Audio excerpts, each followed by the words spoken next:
रक्षा जो कि हमें बचाती है हमारे शरीर में आने वाले रोगों से, प्रतिजनों से। अगर यही प्रतिरक्षा हमारे शरीर में ही अपने अंगों को क्या समझ ले, प्रतिजन समझ ले, रोग समझ ले, तो वो क्या करेगी, नष्ट कर देगी हमारे ही अंगों को। तो ऐसी ही प्रतिरक्षा को क्या बोलते हैं हम, सेल्फ इम्यूनिटी, स्व प्रतिरोधकता, ठीक है ना। ऐसी प्रतिरोधकता जो जीवों में अपनी ही रचनाओं के खिलाफ पैदा हो जाती है, स्व प्रतिरोधकता कहलाती है। यह प्रतिरोधकता कई बीमारियों को पैदा करती है।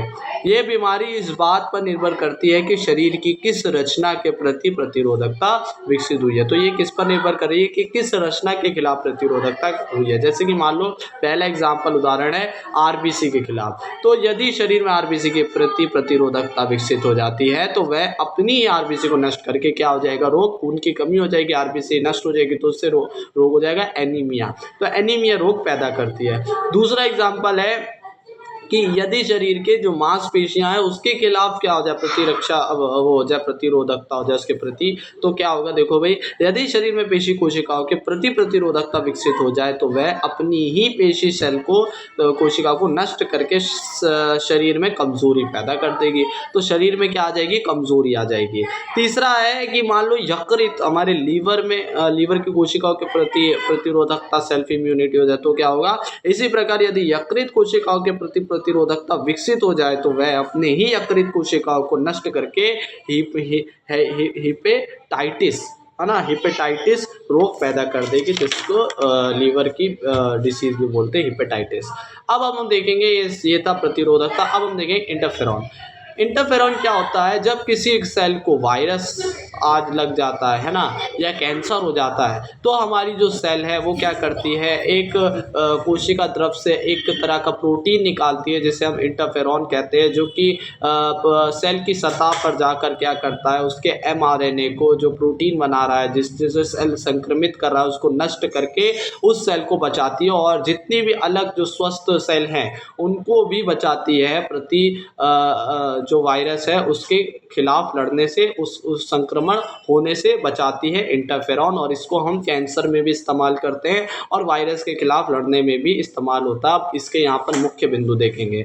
इंटरफेरॉन वायरसों से संक्रमित कोशिकाएं ऊतक द्रव में विशेष प्रोटीन का स्राव करती हैं, तो शरीर के अन्य वायरस संक्रमण के प्रति सुरक्षा प्रदान करती है, इंटरफेरॉन कहलाती है। तो वायरस से जो संक्रमण सेल है उनके भी खिलाफ कार्य करती है, और जो बचने वाले, जिनको बचाना है सेल को, उनको भी बचा के रखती है। और इसकी खोज करी थी हमारे वायरस जो साइंटिस्ट थे, है ना, उनका नाम था लिंडमान और आइजैक और लिंडमान नामक विषाणु वैज्ञानिकों ने इसकी खोज करी।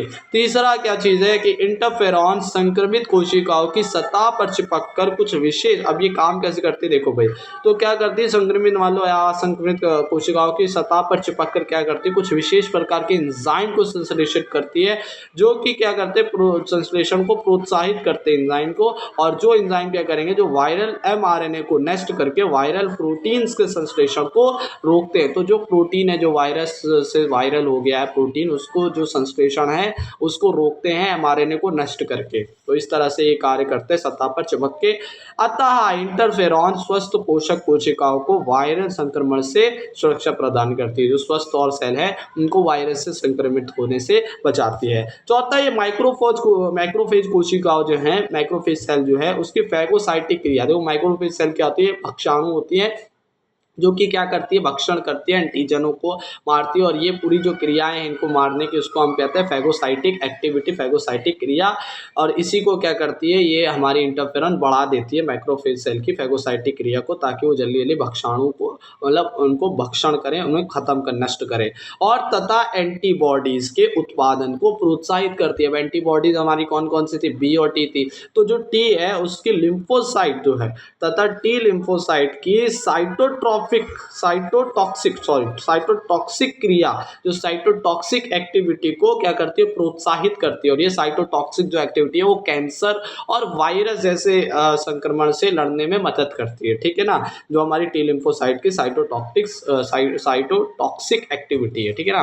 तो ये अभी हमने इतने देखे 4 पॉइंट। अब यहाँ पर है लास्ट का कि इंटरफेरॉन के इस गुण के कारण इसका उपयोग, इसी गुण के कारण इसका उपयोग कैंसर हेपेटाइटिस बी और सी के उपचार में किया जाता है। तो लीवर का जो हेपेटाइटिस बी और सी है जो घातक रोग है और कैंसर जैसी घातक बीमारियों के खिलाफ इंटरफेरॉन का इस्तेमाल करा जाता है, जो एक तरफ से निकलने वाला प्रोटीन है जो कि क्या करता है, वायरस से संक्रमण से हम उसको रोकता है, उससे लड़ता है। तो इस तरह हमने दो चीज़ें खत्म करी, इंटरफेरॉन और 100 प्रतिरोधकता, सेल्फ इम्यूनिटी।